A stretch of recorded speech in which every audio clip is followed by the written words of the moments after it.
जय हिंद, वंदे मातरम। स्वागत है आपका teaching pro Amit sir YouTube channel पर। दोस्तों, आज की इस वीडियो में हम बात करेंगे history of development of computer के बारे में, अर्थात कंप्यूटर के विकास के इतिहास के बारे में आज हम बात करेंगे। यह वीडियो होगा वो एग्जाम की दृष्टि से बहुत ही महत्वपूर्ण होगा, क्योंकि इस टॉपिक से हर बार एग्जाम में क्वेश्चन अवश्य ही बनता है। इसलिए यह वीडियो होगी वो एग्जाम की दृष्टि से बहुत ही महत्वपूर्ण होगी। आइए दोस्तों, इस क्लास में सबसे पहले हम बात करते हैं गिनतारा अबेकस के बारे में।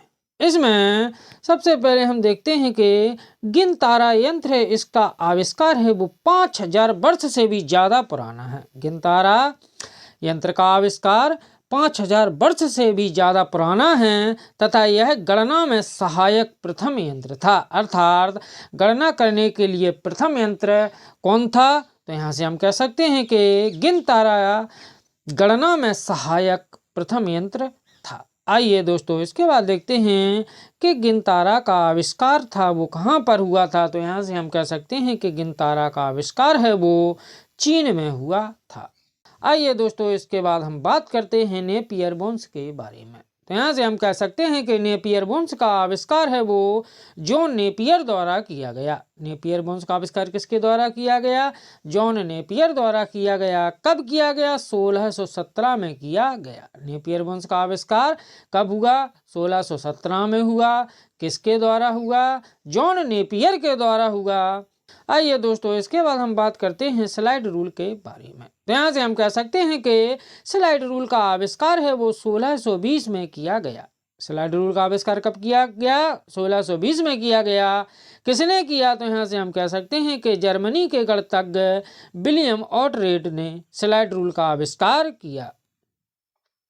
तो स्लाइड रूल का आविष्कार किसके द्वारा हुआ? विलियम ऑटरेड के द्वारा हुआ।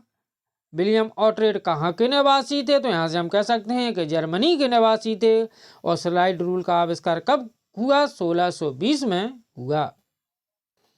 आइए दोस्तों, इसके बाद बात करते हैं पास्कल के गणना यंत्र अर्थात पास्कल कैलकुलेटर के बारे में। इसमें सबसे फर्स्ट पॉइंट देखते हैं कि पास्कल के गणना यंत्र का आविष्कार है वो महान फ्रांसीसी गणितज्ञ और दार्शनिक ब्लेज पास्कल द्वारा किया गया। पास्कल के गणना यंत्र का आविष्कार किसके द्वारा हुआ? तो यहाँ से हम कह सकते हैं कि पास्कल के गणना यंत्र का आविष्कार है वो फ्रांसीसी गणितज्ञ और दार्शनिक ब्लेज पास्कल द्वारा किया गया। तथा कब किया गया? तो यहाँ से हम कह सकते हैं कि 1642 में पास्कल के गणना यंत्र का आविष्कार किया गया। आइए दोस्तों, इसमें सेकंड पॉइंट देखते हैं कि इसे पास्कल का कैलकुलेटर या पास्कल की एडिंग मशीन भी कहा जाता है। जो पास्कल का गणना यंत्र है उसे पास्कल का कैलकुलेटर या पास्कल की एडिंग मशीन भी कहा जाता है। आइए दोस्तों, इसके बाद हम बात करते हैं लेबनीज का यांत्रिक कैलकुलेटर अर्थात मैकेनिकल कैलकुलेटर ऑफ लेबनीज। हम देखते हैं कि इस यंत्र का आविष्कार है वो लेबनीज द्वारा सन 1671 में पास्कल के कैलकुलेटर में कई सुधार करके बनाया था। अर्थात जो लेबनीज का यांत्रिक कैलकुलेटर था, इस यंत्र का आविष्कार है वो लेबनीज द्वारा किया गया। कब किया गया? 1671 में किया गया। कब किया गया? 1671 में किया गया।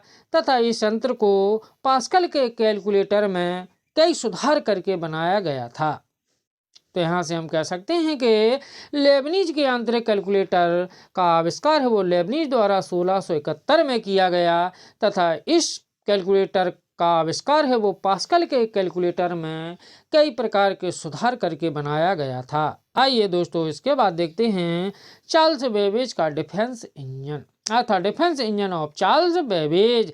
तो इसमें हम बात करते हैं कि चार्ल्स बेबेज ने एक ऐसा यंत्र बनाया जो दशमलव के 20 स्थानों तक शुद्ध गणना कर सकता था। इसलिए बेबेज को आधुनिक कंप्यूटर का जनक कहा जाता है। अर्थात चार्ल्स बेबेज द्वारा जो डिफेंस इंजन बनाया गया था, अर्थात चार्ल्स बेबेज ने एक ऐसा यंत्र बनाया था जो दशमलव के 20 स्थानों तक शुद्ध गणना कर सकता था।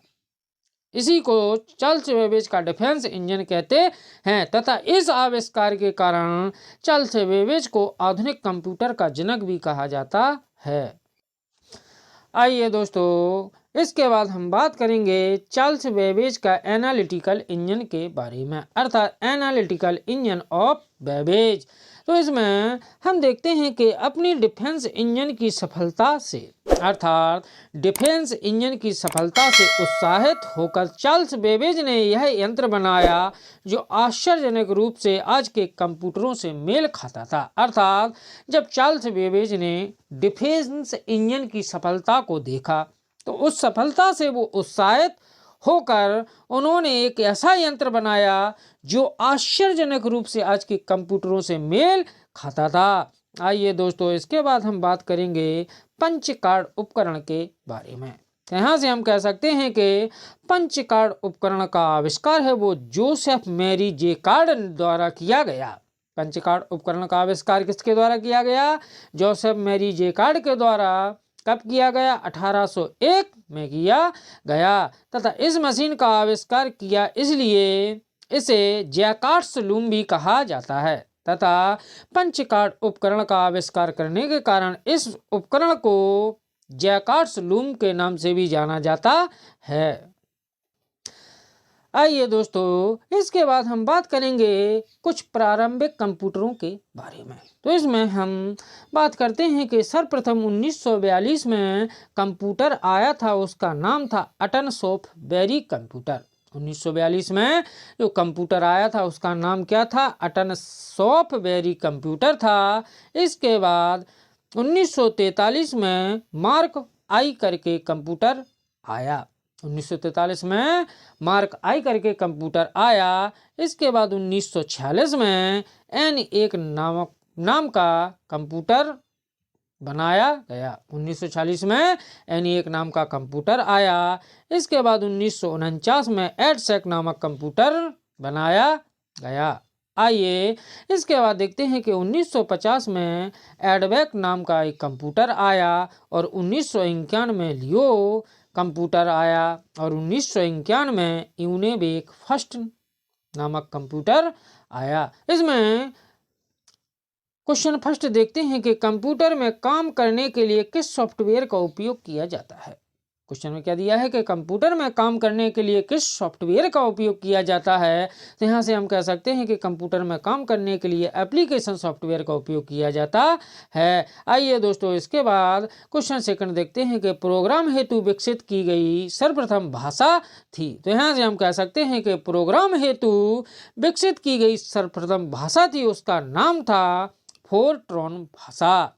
आइए दोस्तों, इसके बाद क्वेश्चन थर्ड देखते हैं कि सी, बेसिक और कोबोल और जावा जिस भाषा के उदाहरण हैं उसे कहते हैं। तो यहाँ से हम कह सकते हैं कि उस भाषा को हम हाई लेवल भाषा कहते हैं।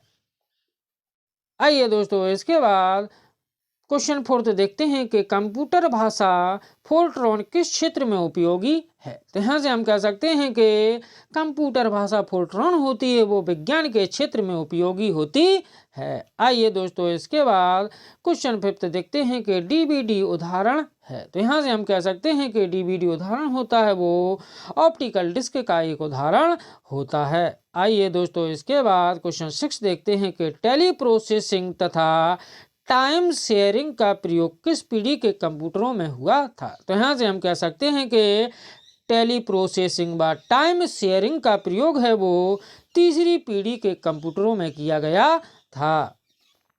आइए दोस्तों, इसके बाद क्वेश्चन 7 देखते हैं कि पहले से ऑन कंप्यूटर को रीस्टार्ट करने को क्या कहा जाता है। अर्थात पहले से जो कंप्यूटर ऑन है उसको रीस्टार्ट करने की प्रक्रिया को क्या कहा जाता है। तो यहाँ से हम कह सकते हैं कि इस प्रक्रिया को वार्म बूटिंग कहा जाता है। आइए दोस्तों, इसके बाद क्वेश्चन 8 देखते हैं कि इंटरनेट में प्रयुक्त कंप्यूटर लैंग्वेज है। अर्थात इंटरनेट में जो कंप्यूटर लैंग्वेज प्रयुक्त होती है उसे क्या कहते हैं। तो यहाँ से हम कह सकते हैं कि उसे जावा लैंग्वेज कहा जाता है। आइए दोस्तों, इसके बाद देखते हैं क्वेश्चन नंबर 9। क्वेश्चन नंबर 9 में दिया है कि सी रे क्या होता है। तो यहाँ से हम कह सकते हैं कि सी रे होता है वो एक सुपर कंप्यूटर होता है। आइए दोस्तों इसके बाद क्वेश्चन 10 देखते हैं कि कंप्यूटर में अनवरत विद्युत आपूर्ति का संक्षिप्त रूप क्या है। तो यहाँ से हम कह सकते हैं कि कंप्यूटर में अनवरत विद्युत आपूर्ति का संक्षिप्त रूप होता है वो यूपीएस होता है। आइए दोस्तों इसके बाद देखते हैं कि फाइल एक्सटेंशन किस लिए इस्तेमाल होते हैं। यहाँ से हम कह सकते हैं कि फाइल एक्सटेंशन होते हैं वो फाइल टाइप को आइडेंटिफाई करने के लिए इस्तेमाल होते हैं। फाइल एक्सटेंशन होते हैं वो फाइल टाइप को आइडेंटिफाई करने के लिए इस्तेमाल होते हैं। आइए दोस्तों इसके बाद देखते हैं कि कीबोर्ड में फंक्शन की संख्या कितनी होती है। तो यहाँ से हम कह सकते हैं कि कीबोर्ड में फंक्शन की संख्या होती है वो 12 होती है। आइए दोस्तों इसके बाद देखते हैं क्वेश्चन 13 में दिया है कि कंप्यूटर कितने प्रकार के होते हैं। तो यहाँ से हम कह सकते हैं कि कंप्यूटर मुख्यतः 2 प्रकार के होते हैं। आइए दोस्तों क्वेश्चन 14 में दिया है कि माइक्रो प्रोसेसर किस पीढ़ी का कंप्यूटर है। तो यहाँ से हम कह सकते हैं कि माइक्रो प्रोसेसर होता है वो 4th पीढ़ी का एक कंप्यूटर है। आइए दोस्तों इसके बाद क्वेश्चन 15 देखते हैं कि कंप्यूटर से पढ़े जाने वाले अलग अलग लंबाई चौड़ाई की लाइनों वाले कोड को क्या कहते हैं। तो यहाँ से हम कह सकते हैं कि कंप्यूटर से पढ़े जाने वाले अलग अलग लंबाई चौड़ाई की लाइनें होती हैं उसे बार कोड कहा जाता है। क्या कहा जाता है? उसे बार कोड कहा जाता है। आइए दोस्तों इसके बाद क्वेश्चन 16 देखते हैं कि मॉड्यूलेटर डीमॉड्यूलेटर का सामान्य नाम क्या है। तो यहाँ से हम कह सकते हैं कि मॉड्यूलेटर डीमॉड्यूलेटर का सामान्य नाम होता है वो मोडेम होता है। आइए दोस्तों इसके बाद क्वेश्चन 17 देखते हैं कि एक्सेल वर्कबुक संग्रह क्या है। क्वेश्चन 17 में क्या दिया है कि एक्सेल वर्कबुक संग्रह क्या है। तो यहाँ से हम कह सकते हैं कि एक्सेल वर्कबुक संग्रह होता है वो एक वर्कशीट होता है। आइए दोस्तों इसके बाद क्वेश्चन नंबर 18 देखते हैं कि ओरेकल है। तो यहाँ से हम कह सकते हैं कि ओरेकल एक डाटाबेस सॉफ्टवेयर होता है। दोस्तों यदि वीडियो अच्छा लगा हो तो वीडियो को लाइक करें और चैनल को सब्सक्राइब करें। जय हिंद, जय भारत।